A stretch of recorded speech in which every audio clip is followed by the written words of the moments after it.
Sebelumnya, Assalamualaikum warahmatullahi wabarakatuh. Perkenalkan, nama saya Fatila Bika Mahendra, NIM 2019-008312. Saya berasal dari kelas 5A8 Manajemen.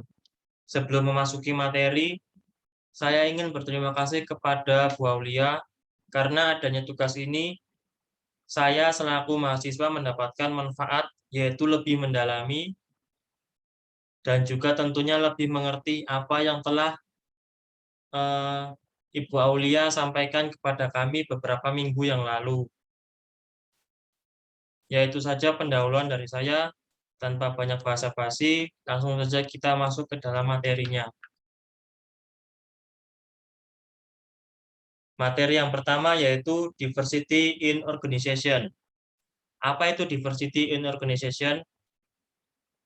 Yaitu keragaman atau diversity adalah suatu istilah yang luas dan peran keragaman di tempat kerja atau workplace diversity dapat merujuk pada karakteristik apapun yang menyebabkan seseorang berbeda dari yang lainnya. Setiap individu itu memiliki karakteristik yang berbeda dengan yang lainnya karena perbedaan itu membuat segala sesuatunya beragam, baik itu dari ras, suku, agama, dan juga jenis kelamin. Perbedaan ini dapat menimbulkan kebahagiaan dan tentunya konflik dalam sebuah organisasi. Selanjutnya ada type of diversity. Tingkat keragaman terbagi menjadi dua, yaitu yang pertama surface level diversity, yaitu perbedaan karakteristik yang mudah dipahami seperti jenis kelamin, ras, etnis, usia, ataupun kecacatan yang tidak selalu mencerminkan cara orang berpikir atau merasakan, tetapi dapat mengaktifkan stereotip tertentu. Yang kedua, deep level diversity, yaitu perbedaan nilai-nilai kepribadian dan juga preferensi kerja yang semakin penting untuk menentukan kesamaan saat orang-orang mengenal satu sama lain dengan baik. Yang ketiga, biografik karakteristik. Keragaman biografi terbagi menjadi 5, yaitu yang pertama, age atau umur. Umur merupakan ciri yang relevan sebagai tenaga kerja. Pekerja yang lebih tua memiliki kekayaan pengetahuan dan juga pengalaman.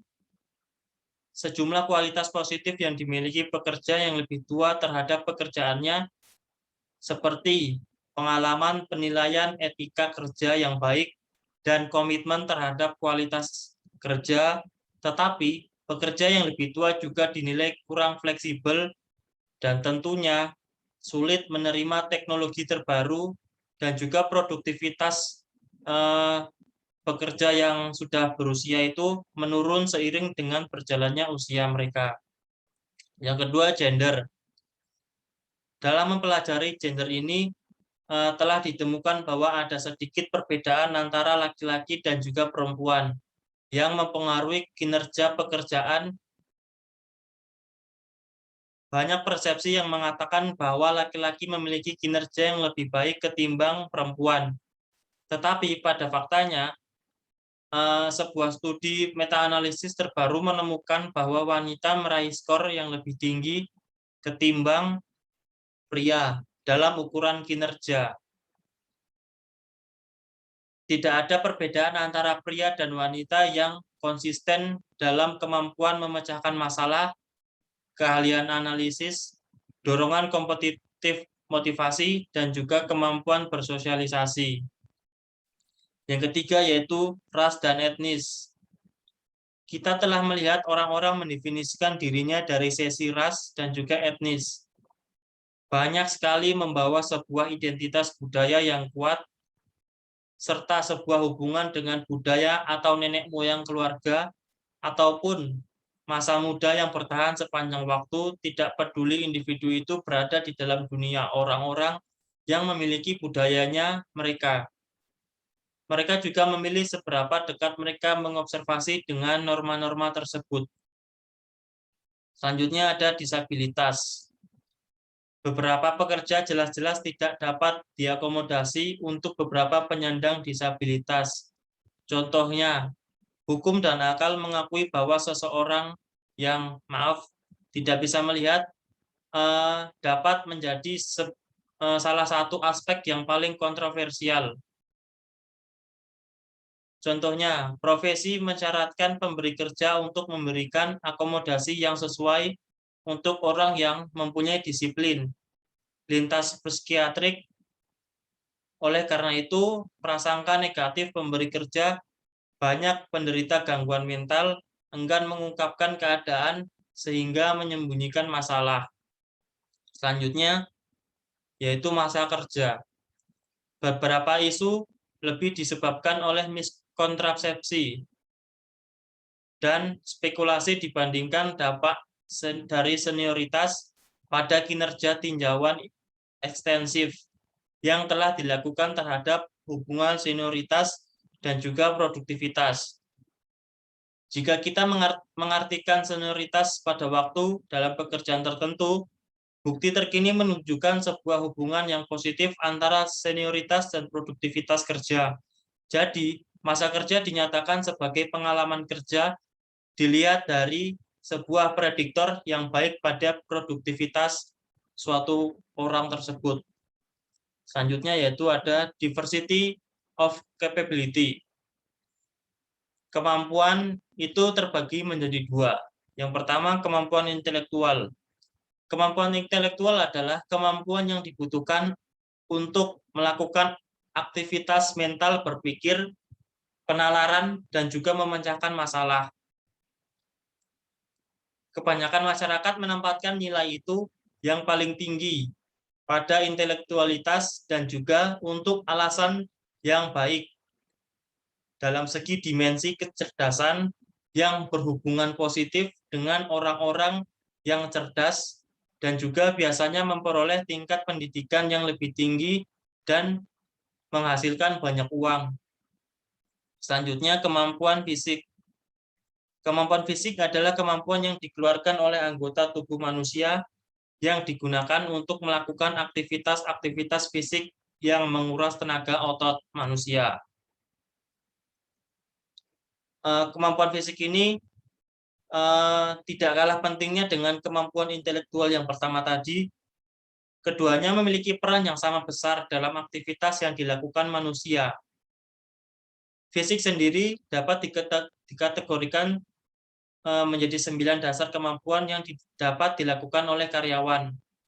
Setiap karyawan itu mempunyai kapasitas fisik yang berbeda-beda dan juga dilihat dari aspek dalam bekerja.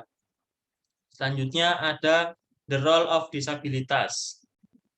Alam rekrutmen anggota dalam bekerja, rekrutmen ini biasanya memiliki banyak persyaratan yang telah ditetapkan sebelumnya oleh manajemen. Perekrutan karyawan banyak yang tidak memperbolehkan adanya orang yang ingin mendaftar dengan keadaan kurang lengkap. Pada setiap orang memiliki kemampuan fisik yang berbeda-beda, tidak bisa diukur satu sama lain. Maka dari itu setiap perusahaan mestinya harus menerapkan keberagaman di dalam peran-peran orang yang normal dengan orang yang ada disabilitas, sehingga tidak dapat dipermasalahkan dalam proses perekrutan karyawan. Selanjutnya, attention and job satisfaction. Pengertian attitude. Attitude adalah sikap dan perilaku yang ditunjukkan sehari-hari. Contohnya saat berbicara, bertindak, memperlakukan orang lain, semua itu adalah cerminan dari apa yang orang itu pikirkan. Percaya atau tidak, attitude dapat mempengaruhi kesuksesan seseorang ke depannya. Teaching strategi. Komponen attitude terdiri dari dua komponen, yaitu afek. Afek adalah emosi atau bagian perasaan dari attitude. Selain itu, efek dapat menjadi pemicu dari behavioral outcome atau hasil dari perilaku. Yang kedua, behavioral component. Dari attitude itu berhubungan dengan tujuan untuk berperilaku di jalan yang pasti terhadap seseorang atau suatu hal. Type of attitude. Fokus perhatian kita pada organisasi behavior yaitu work-related attitude yang dapat menjadi evaluasi positif maupun negatif pekerja yang berkaitan dengan aspek lingkungan kerjanya.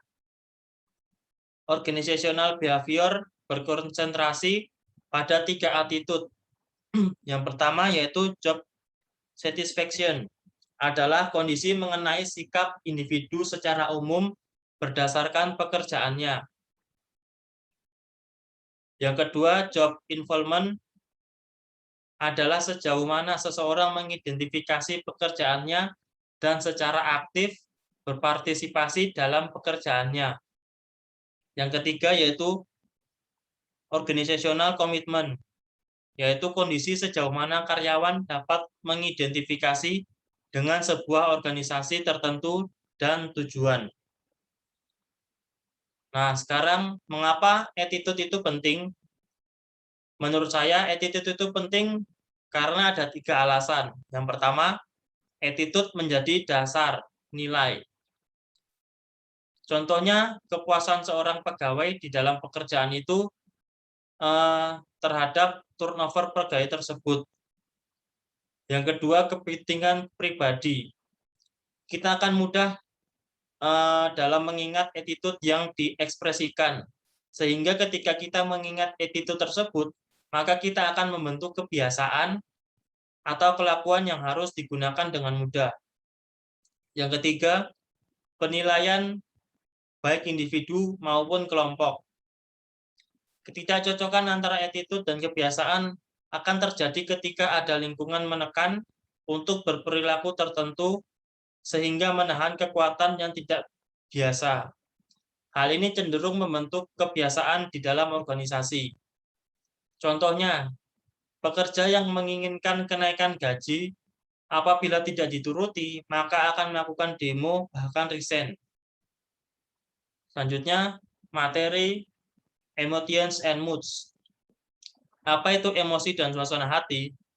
Menurut Robin, terdapat 3 hal yang sangat erat maknanya. Yang pertama, afeksi adalah istilah umum yang mencakup macam-macam perasaan yang dialami seseorang, meliputi emosi maupun suasana hati. Yang kedua, emosi adalah perasaan intens yang diarahkan pada seseorang atau sesuatu. Yang ketiga, suasana hati adalah perasaan yang kurang intens dibandingkan emosi dan seringkali, meski tidak selalu muncul, tanpa sebuah peristiwa itu spesifik sebagai stimulus. Afeksi, emosi, dan suasana hati.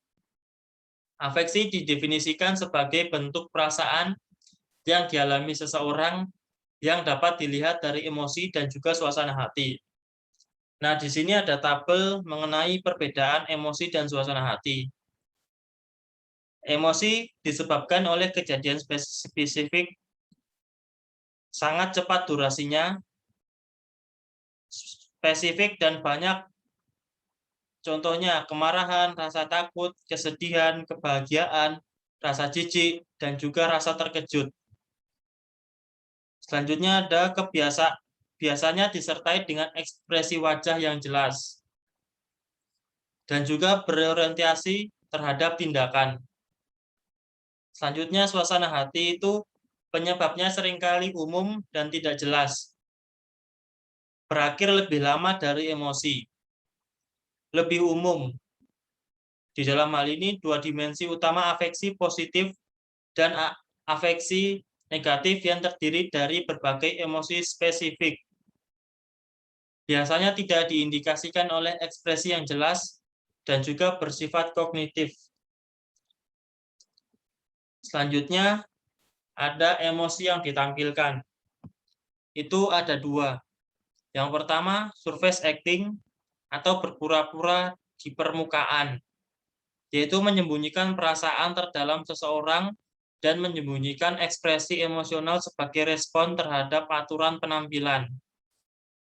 Yang kedua, deep action atau berpura-pura secara mendalam, mencoba-coba untuk memodifikasi perasaan di dalam diri yang sebenarnya berdasarkan aturan-aturan. Selanjutnya ada sumber-sumber emosi dan juga suasana hati. Nah, di sini ada 4. Yang pertama, kepribadian. Kepribadian memberikan kecenderungan kepada seseorang untuk mengalami emosi dan suasana hati tertentu. Sebagian besar orang mempunyai kecenderungan tetap untuk mengalami suasana hati dan juga emosi tertentu lebih sering dibandingkan orang lain. Yang kedua, hari dalam seminggu dan waktu dalam sehari. Orang-orang cenderung berada di dalam suasana hati terburuk di awal minggu dan berada di dalam suasana hati terbaik di akhir minggu. Orang-orang biasanya berada di dalam semangat yang lebih rendah pada awal pagi. Suasana hati cenderung meningkat dan kemudian menurun pada malam hari. Yang ketiga yaitu aktivitas sosial. Aktivitas sosial bersifat fisik, informal, atau epikurean yang lebih diasosiasikan kuat dengan peningkatan suasana hati yang positif dibandingkan kejadian-kejadian formal atau yang bersifat duduk terus-menerus. Yang selanjutnya yaitu gender. Di dalam perbandingan antar gender, wanita menunjukkan ekspresi emosional yang lebih besar dibandingkan pria. Mereka mengalami emosi yang lebih intens dan mereka menunjukkan ekspresi yang lebih positif maupun negatif yang lebih sering, kecuali kemarahan. Selanjutnya ada personality and value. Pengertian personality atau kepribadian. Kepribadian adalah sekumpulan cara bagaimana seseorang individu bereaksi dan berinteraksi dengan orang lain. Kepribadian merupakan determinan paling penting bagi individu, karena kepribadian menentukan bagaimana seorang individu berpikir, berperilaku, berperasa dalam berbagai situasi yang berbeda-beda.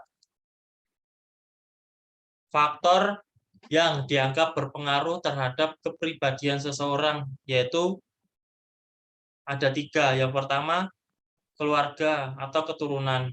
Merujuk pada faktor genetika seseorang, misalnya yang berkaitan dengan fisik, yaitu tinggi badan, warna kulit, warna rambut, warna mata, sifat-sifat, dan bahkan penyakit-penyakit tertentu. Yang kedua, lingkungan. Lingkungan memiliki pengaruh yang cukup besar di dalam kepribadian seseorang. Karena di dalam lingkungan tersebut, seorang pribadi tersebut dapat menangkap nilai-nilai atau norma yang akan diterapkan di dalam kehidupannya. Dan terkadang lingkungan pun dapat membuat pribadi yang buruk ketika kita berada di lingkungan yang tidak baik. Yang ketiga yaitu gabungan atau konvergensi. Seseorang akan menurunkan pola asuh dari orang tua ataupun keluarganya dan akan mendapatkan pengaruh dari lingkungan. Pada pendekatan ini merupakan gabungan dari 20% gen dan 80% lingkungan, yang menyatakan lingkungan berpengaruh besar pada perilaku seseorang. Value atau nilai dan pentingnya nilai. Pengertian nilai. Nilai adalah alasan dasar bahwa cara pelaksanaan atau keadaan akhir tertentu lebih disukai secara pribadi atau sosial dibandingkan cara pelaksanaan atau keadaan akhir yang berlawanan. Alasan nilai penting yaitu yang pertama, memberikan pengertian mengenai sikap, motivasi, dan perilaku individu dan juga budaya. Yang kedua, mempengaruhi persepsi terhadap dunia di sekitar kita. Yang ketiga, menghasilkan interpretasi benar dan juga salah. Dan yang keempat, menyiratkan beberapa perilaku atau hasil yang lebih disukai oleh orang lain. Maaf, daripada orang lain. Selanjutnya, motivasi konsep. Motivasi adalah suatu dorongan kehendak yang disebabkan oleh seseorang untuk melakukan sesuatu perbuatan sehingga mencapai tujuan tertentu. Motivasi berasal dari kata motif yang berarti dorongan ataupun rangsangan daya penggerak yang ada dalam diri seseorang. Motivasi itu ada dua, motivasi dari dalam diri dan juga motivasi dari luar, contohnya dari teman, dari keluarga, dan juga dari orang-orang yang ada di sekitar kita.